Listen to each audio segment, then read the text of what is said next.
E aí pessoal, tudo bem? Espero que esteja tudo bem com vocês. Hoje a gente vai continuar o nosso estudo a respeito do espírito anticristo atuando no mundo, né?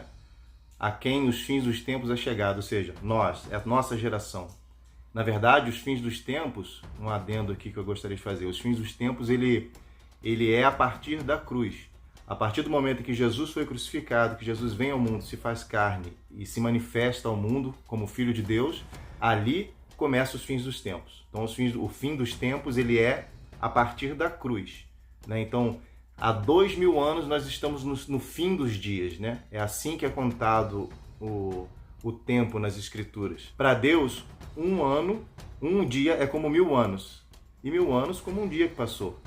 Esse tempo agora que nós estamos vivendo é realmente os últimos dias, mas que já começou desde a cruz de Cristo. Eu gostaria de ler um texto com vocês para começar o nosso estudo de hoje, que é a segunda parte dessa série, mas eu quero, a princípio, falar a respeito no sentido doutrinário também, no sentido do que a Bíblia ensina a respeito de quem Jesus Cristo é, porque a principal característica do anticristo é negar o Pai e o Filho, e ele nega o Pai por meio do Filho. Assim como nós recebemos o Pai por meio do Filho, eles negam o Pai por meio do Filho. Porque quem nega o Filho de Deus, também nega a Deus. Então nós vamos começar lendo na primeira epístola de João, no capítulo 18, primeira epístola de João, capítulo 2, no versículo 18. Diz assim: Filhinhos, é já a última hora. E como ouvistes que vem o anticristo, também bem agora muitos se têm feito anticristos, por onde conhecemos que é já a última hora. Saíram de nós, mas não eram de nós, porque se fossem de nós, ficariam conosco. Mas isso é para que se manifestasse que não são todos de nós. E vós tendes a unção do Santo, e sabeis tudo. Não vos escrevi porque não soubestes a verdade, mas porque a sabeis, e porque nenhuma mentira vem da verdade. Quem é o mentiroso, senão aquele que nega que Jesus é o Cristo? É o anticristo, esse mesmo, que nega o Pai e o Filho. Qualquer que nega o Filho, também não tem o Pai. E aquele que confessa o Filho, tem também o Pai. Bom, o primeiro aspecto que eu quero levantar com vocês aqui.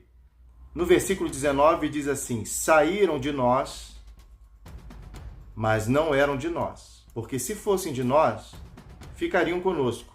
Mas isso é para que se manifestasse que não são todos de nós. O que ele está querendo dizer aqui? Primeira coisa, né? O que ele não está querendo dizer.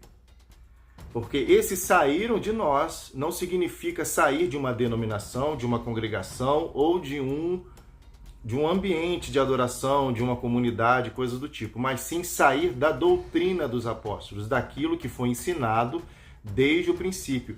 Como a gente vê essa característica dos apóstolos falando em todas as epístolas a respeito disso, quando eles falam que permaneçam no que desde o princípio vos foi pregado. Foi ensinado isso a vocês desde o princípio. Se vocês permanecerem nesta palavra, então vocês vão terminar bem. É isso que quer dizer saíram de nós. O que é saíram de nós, mais uma vez? É sair da doutrina dos apóstolos. E qual é o fundamento aqui da doutrina dos apóstolos? Ou pelo menos um dos fundamentos? É que Cristo Jesus é Deus encarnado. Ele é o Deus Todo-Poderoso que se fez carne. Ele estava no princípio com Deus. Todas as coisas foram feitas por ele. E sem ele, nada do que foi feito se fez. Essa é a verdade, né? Ele é antes de todas as coisas. Então, quando você mexe nesse fundamento, você mexe em toda a estrutura. Então, a fé cristã, ela não pode permanecer de pé sem a sua verdade principal. Por exemplo, deixa eu me levantar um exemplo aqui. Existem muitas pessoas na internet com muito boa intenção que pregam a palavra, leem a Bíblia, mas quando chega nesse ponto, alguns irmãos, principalmente os mais judaizantes, pessoas que gostam de trazer a cultura judaica, eu tenho muita estima pela cultura judaica e tenho muito eu sou muito grato aos judeus, porque a salvação vem dos judeus, porque Cristo Jesus é um judeu. Ele não foi, ele está vivo à direita de Deus. Como Deus, ele sempre existiu, mas como homem, ele é judeu, filho de uma judia, filho de Deus, da descendência de Davi, da descendência de Abraão. Ele é um judeu, tá?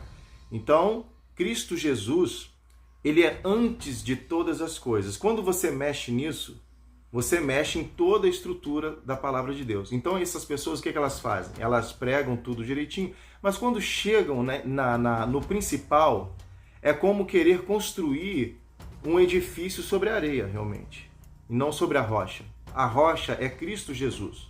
Quando Jesus fala a Pedro, Pedro, não foi carne e sangue que te revelou isso, mas o meu Pai que está no céu. E ele diz, sobre esta pedra eu edificarei a minha igreja, e as portas do inferno não se levantarão, não prevalecerão contra ela. Ou seja, essa rocha, a declaração de Pedro é a rocha. A declaração foi, tu és o Cristo, o Filho do Deus vivo. A rocha na qual a igreja é edificada sobre ela é Cristo Jesus. Se você for ver em Isaías, está lá escrito, Yahvé falando, eu sou o alfa e o ômega, o primeiro e o último. Você vai lá em Apocalipse, está lá Jesus falando, eu sou o alfa e o ômega, o primeiro e o último. Este é Cristo Jesus. Então a igreja, ela é construída sobre esta verdade, a verdade de que Deus se fez homem e morreu por mim e por você, para que por meio dele alcançássemos a Deus, o Pai, e a salvação eterna, consequentemente.